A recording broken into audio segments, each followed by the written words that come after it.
Well, I'm a local girl, born and raised here in Hawaii. I am a sibling of 7 and the oldest of 5, thanks to my dad. My friends and family would say that I'm a creative person. I can be hard-headed. I have musical Tourette's, and I can be a total tita sometimes. Um, Growing up, we had very humble beginnings. We didn't have a lot of money. We moved place to place with my dad, and I remember this one house that we lived at.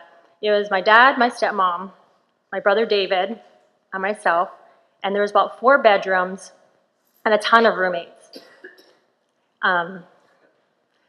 We had a haole couple that lived with us that had mac and cheese all the time, and they would feed it to me. My dad never made mac and cheese. He was so local, only terry beef and white rice all the time. He convinced me that that was my favorite. We had another roommate, kind of quiet guy, sweet dude. He moved away, and a couple months later, we got a video sent to us, and we played it. And I was surprised because it was him, and he was a bad guy in a wrestling match, WWF, and he was shaking the cage, and he bit an apple, and he shoved it through the cage. It was crazy. And he was like, I don't even remember him that much. And then there was my brother, who followed me everywhere, David. We would run around the house, and I'd try to run away from him from first floor to second floor, and he'd shimmy up the laundry chute and pop his head up and scare me all the time. So there's a lot of going around the house. And when no one was looking, I don't even think my family knows about this, when no one was looking, I used to go outside and practice my craft. I used to sit between the spider lily bushes and pretend, oh no, I didn't pretend, I knew, that I could control the wind and the rain. I would tell the wind to blow harder or softer. And I did this a lot. I didn't tell anybody. And I really thought I could do this. And my dad would take us out to Bellows Beach. And between the sets, I used to pretend that I called the waves and the swell to come. So my brother would get lickings in the shore break. And I didn't tell anybody about this power because I would never use it for evil, only for the good of humanity. I used it when baby Jessica fell down that well. I used it during Desert Storm, of course, in the 90s. And then I tried to use it again when I was older, in my 20s. I was living in San Francisco, and I get a phone call from my mom, and it was just a voicemail. It was very short, and it was, Michelle, this is your mom, call me back.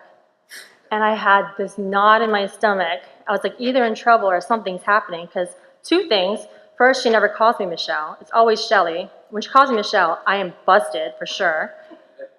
Second, it was 2 seconds of a voicemail. My mom usually leaves me like 2 minutes. Like, hi Shelly, it's Monday, it's 6:30 a.m. I was just watching Oprah, and Oprah said, you get the picture, it's like a 5-minute long voicemail.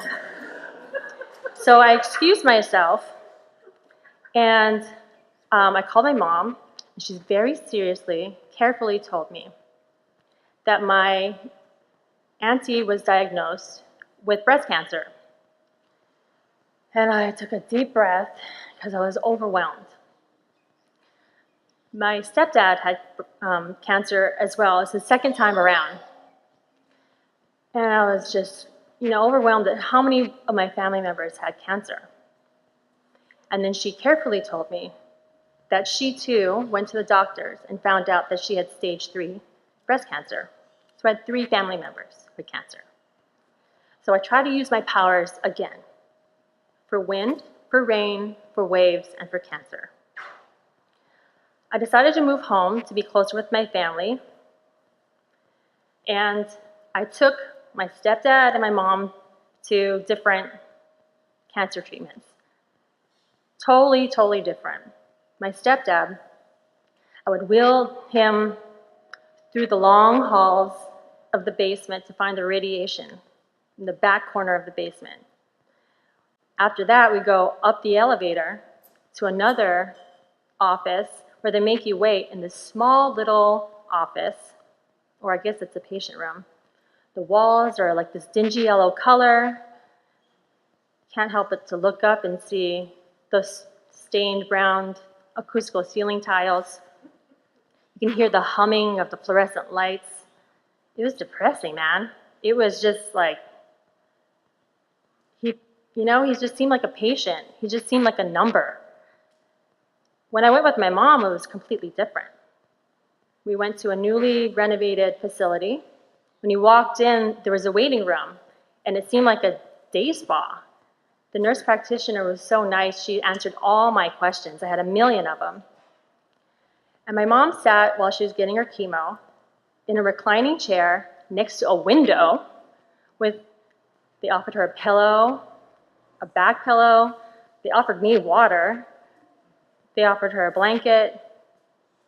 It felt human. It felt thoughtful. It felt like cancer was just this bump in the road, that an appointment that she had to fulfill. I knew then that design was really important, that we take that for granted, that the finishes, the furniture, the art, the stone, the carpet, the lighting, everything that the designer or architect selects is orchestrated, is thought out and planned for you. And it's the designer's responsibility to empathize and think about who is in that space. Last year, I had the opportunity to collaborate with a couple architects or architecture firm to create a lodging facility for cancer patients, to create a home away from home. And I knew exactly what I wanted to do. I didn't want to make an institution. I wanted to make a home. I wanted to create something residential. And what that meant was layers. It meant pillows. It meant a nightstand with a night lamp. It meant a contemplation area, an outside where you can lounge and be by yourself, an area where your family can come and be with you, talk story, and bring potluck. These were the things that were important. Now, I know I don't have superpowers like creating the wind, making it go faster or slower, bring the rain. I don't have those superpowers. But I think I picked the right profession because I can be a part of creating something pretty special, creating a space that can be sacred to other people, creating a space that can help somebody heal for their well-being. And I think that's kind of like a superpower. Thank you.